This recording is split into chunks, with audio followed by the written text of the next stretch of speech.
Je m'appelle José Sarika. Aujourd'hui, je suis le directeur de l'expérience expédition au sein du département recherche et design de Ponant. J'ai longtemps été chef d'expédition sur les navires et aujourd'hui, mes principales missions sont de revoir, créer des nouveaux produits d'expédition et aussi de mettre en œuvre et de suivre des repérages pour améliorer soit des itinéraires existants ou de repérer des lieux totalement nouveaux et ainsi offrir des destinations nouvelles à nos passagers.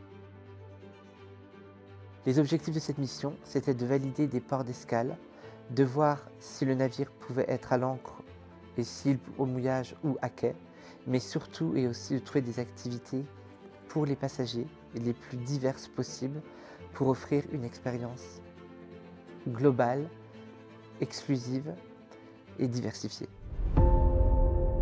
Nous sommes arrivés à la ville de Québec. C'est une ville aujourd'hui pour nous extrêmement importante. On doit valider quelques points. Premièrement, est-ce que c'est une ville qui va pouvoir embarquer et débarquer nos passagers et donc avoir toutes les infrastructures nécessaires? S'assurer qu'au niveau du port, le tirant d'eau, c'est-à-dire la profondeur entre la quille et le fond marin, soit suffisante pour que le commandant Charcot soit à quai. Et on a pu expérimenter une activité inédite et exclusive qui était entre autres le canoë de glace qui va permettre d'embarquer sur des canoës et de traverser d'une rive à l'autre le fleuve Saint-Laurent. D'image en situation.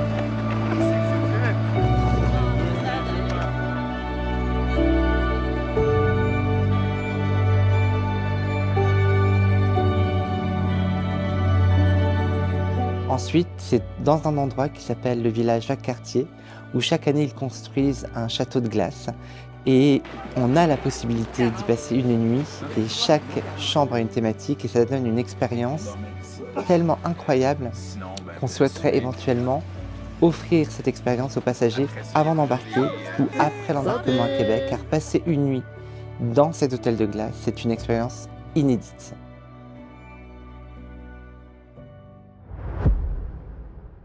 Nous sommes partis ensuite pour cette île. On est arrivé à l'aéroport de Québec et l'avion avait 6 heures de retard.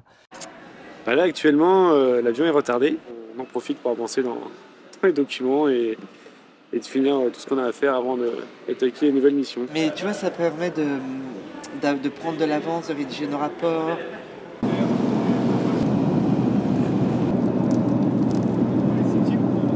Donc là, on vient de prendre un petit avion pour aller au Sept-Îles. Et l'avion vient de survoler l'entièreté du bas du Saint-Laurent. Et donc moi j'ai profité de cette opportunité pour faire des photos des glaces qu'on a pu voir. Car en fait pour l'instant on n'a pas une grande connaissance des glaces qu'il peut y avoir dans le Saint-Laurent. On a besoin de savoir où se bloquent les glaces, comment sont les flots, la taille des flots. Et en fait dans l'avenir on va pouvoir comparer les photos satellites qu'on va recevoir et les photos que j'ai fait aujourd'hui. Pour justement voir un peu quelle est l'épaisseur de glace, quelle soit la taille des flots qu'on va rencontrer pour les futures navigations du commandant Charcot.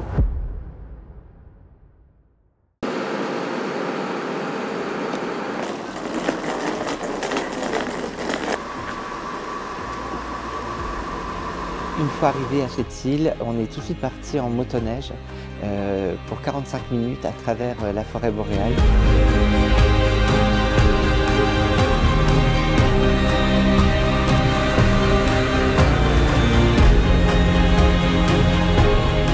Je crois que le clou du spectacle, ça a été d'arriver face à une tente dans laquelle nous attendait une communauté qu'on appelle la communauté Innu.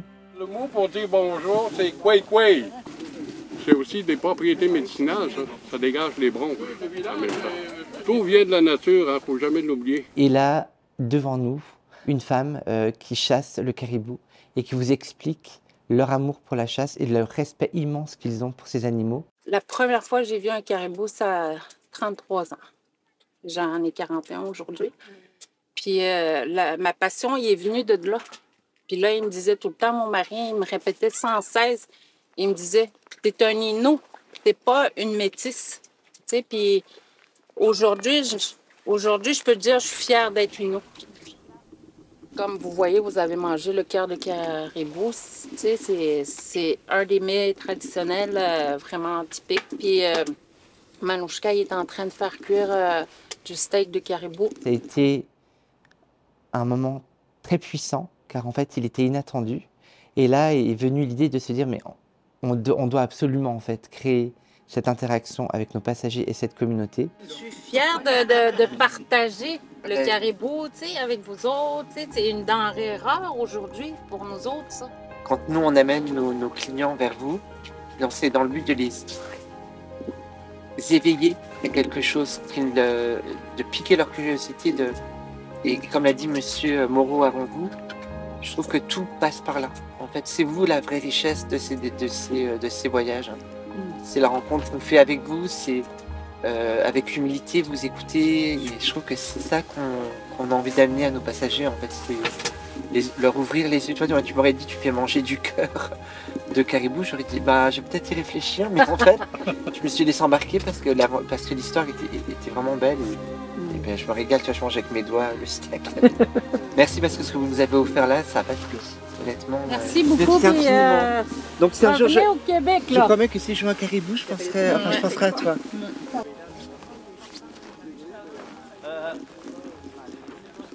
On a quitté Québec et on est arrivé à cette île. Donc déjà, changement de décor, on est vraiment dans une baie englacée. Et on dit, on part en motoneige et on va rencontrer les Inuits. Donc, ok, très bien, on part. On ne sait pas ce qu'on va découvrir, mais quand on arrive sur les lieux, il y a une tente. Et là, tu as cette famille, cet homme qui raconte en fait qu'à l'âge de 16 ans, il a appris à chasser le caribou. Et il y a un échange qui est tellement fort que tu te dis, mais en fait, c'est ça que les passagers doivent vivre. C'est cette émotion, ce sentiment de te dire, ce que je suis en train de vivre, c'est tellement peu commun. Je pense que si ça, on est capable de le reproduire, c'est gagnant pour tout le monde. Et pour les passagers qui vont devenir après des ambassadeurs, puisque chez eux, ils vont raconter cette histoire. Et eux, le sentiment d'avoir été entendus et d'avoir pu partager leur passion, je pense que là, le partage, il est total.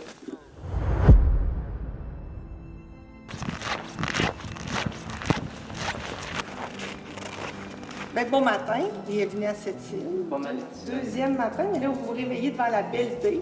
C'est le terminal numéro 12, donc il a été construit en 2010. Et je ne vous cacherai pas que quand il a été construit, l'idée première, c'était de pouvoir y recevoir le Queen Mary. Donc, il est de taille suffisante, de longueur suffisante pour que le Queen Mary y accoste. Si pour une raison quelconque, le bateau nous décide de ne pas venir ici et qu'on ne peut pas non plus se mettre au mouillage parce que là, par exemple, dans des conditions pareilles, on ne peut pas mettre de Zodiac à l'eau, on ne peut pas amener nos passagers. Est-ce qu'on aurait une possibilité de se mettre à quai de l'autre côté au terminal minéralier? Si votre bateau tire 10.7, la marée basse, j'ai 11.5, il n'y a pas de problème. Les objectifs du repérage pour moi étaient d'abord techniques. Je devais vérifier si le navire était capable de faire escale dans les différents ports qui avaient été choisis au préalable par José. On devait aussi regarder si le bateau pouvait tout simplement accéder aux différents endroits et comment nous pouvions débarquer les passagers en toute sécurité dans les différents endroits qu'on a pu observer, qu'on a pu étudier.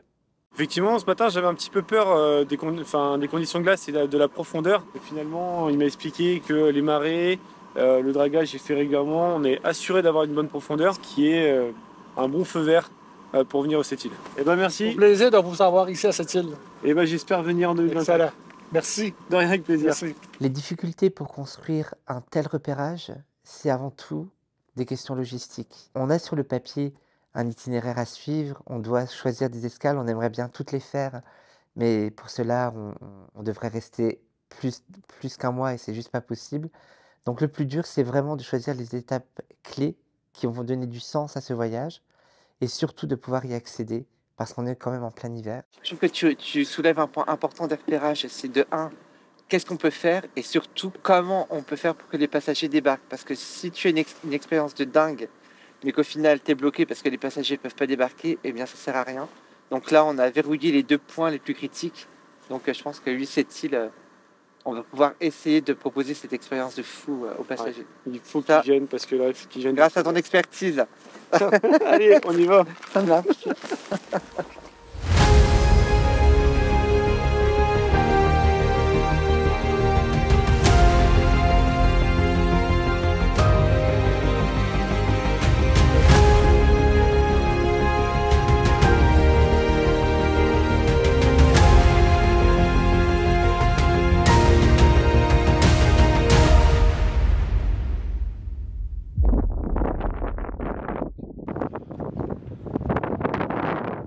Dan Gravel, coordonnateur pour les croisières internationales à Promotion Saguenay. Vous êtes arrivé hier soir un peu dans la pénombre, mais là, on est vraiment aux abords du fjord. Donc, ce matin, on est vraiment heureux de vous accueillir. Nouvelle journée, on est à Saguenay et c'est vraiment pour nous une escale extrêmement importante pour survoler donc les zones d'intérêt de raquettes, de ski polaire, de ski nordique, de ski alpin, également de chiens de traîneau. Donc on est parti pour une journée qui va être bien remplie. Et demain, on en reparlera, mais une autre belle aventure nous attend. Le but d'un survol en hélicoptère, c'est donc de repérer les glaces, de repérer les différents endroits où on va pouvoir faire débarquer les passagers. On va voir un peu le potentiel que Saguenay peut nous proposer aujourd'hui.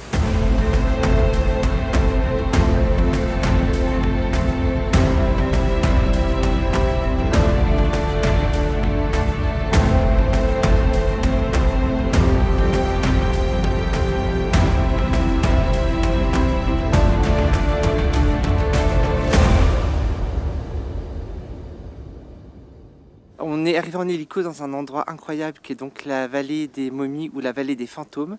On est ici au chalet du Buc et en fait on vient d'avoir l'idée d'offrir cette expérience à peut-être une cinquantaine de passagers uniquement avec vol en hélicoptère, une nuit dans ce chalet au milieu de nulle part à 900 mètres d'altitude et de partir en raquette dans cette vallée des momies qui est un décor complètement lunaire. Donc c'est une expérience inédite, exclusive, qui vient de jamais dans notre esprit et on va tout faire pour la mettre en œuvre pour les passagers du navire, le commandant Charcot.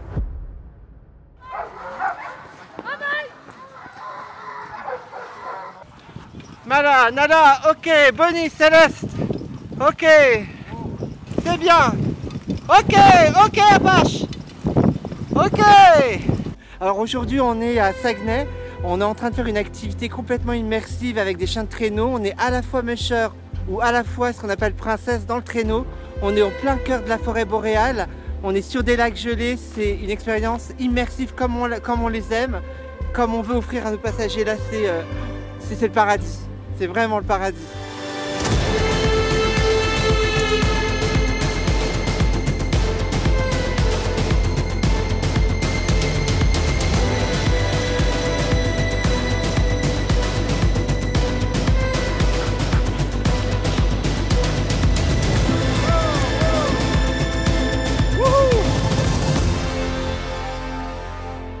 Joie de vie. Ça fait vivre un moment de... Ah ouais, grand plaisir. Là, c'est un enfant que tu retrouves. Ah ouais, parfait. Je peux vous dire que quand on a 5 chiens qui vous écoutent et qu'on traverse la forêt boréale dans des sentiers parfois très étroits, qu'on arrive sur un lac gelé avec une étendue immense, en plus on avait une neige magnifique qui tombait, quand j'ai fini cette activité, j'étais redevenu un enfant, j'avais à nouveau 7 ans et j'étais tellement émerveillé que je suis resté très longtemps sur un petit nuage. Et cette activité-là, on va l'offrir à nos passagers, c'est sûr.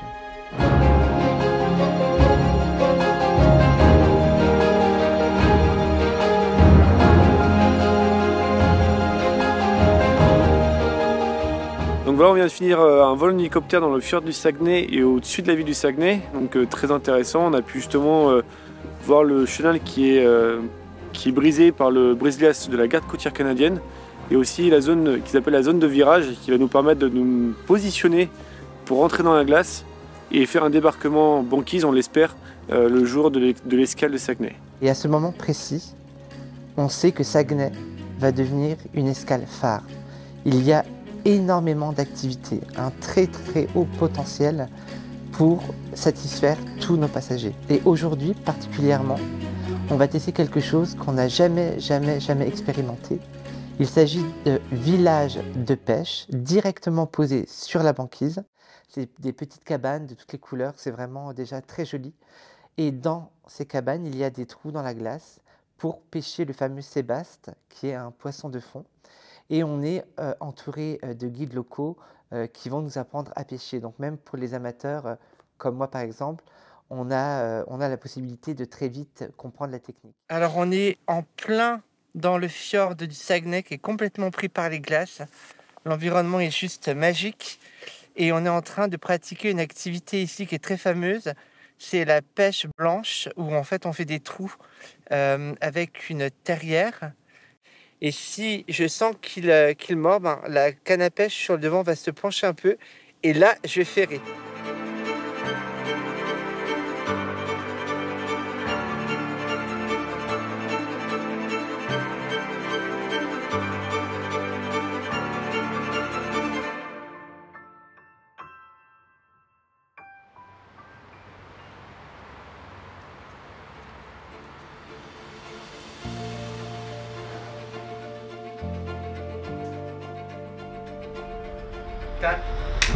4 mois après ce repérage donc, à Québec, je suis revenu ici en sachant qu'on avait un produit ou du moins un voyage d'exploration complètement exceptionnel. Et j'étais attendu par Ponant parce qu'en fait l'intuition de Ponant au départ c'était de se dire on va aller développer un peu ces croisières hivernales dans le Saint-Laurent parce qu'on a le bateau qu'il faut. Le Commandant Charcot c'est le seul bateau aujourd'hui avec des passagers qui peut aller affronter l'hiver québécois et ce fleuve complètement glacé. En fait, quand on revient d'un tel voyage, on sait qu'on va faire des voyages d'exploration où Ponant sera pionnier. On va ouvrir la voie à vraiment un tout nouveau type de voyage d'exploration polaire.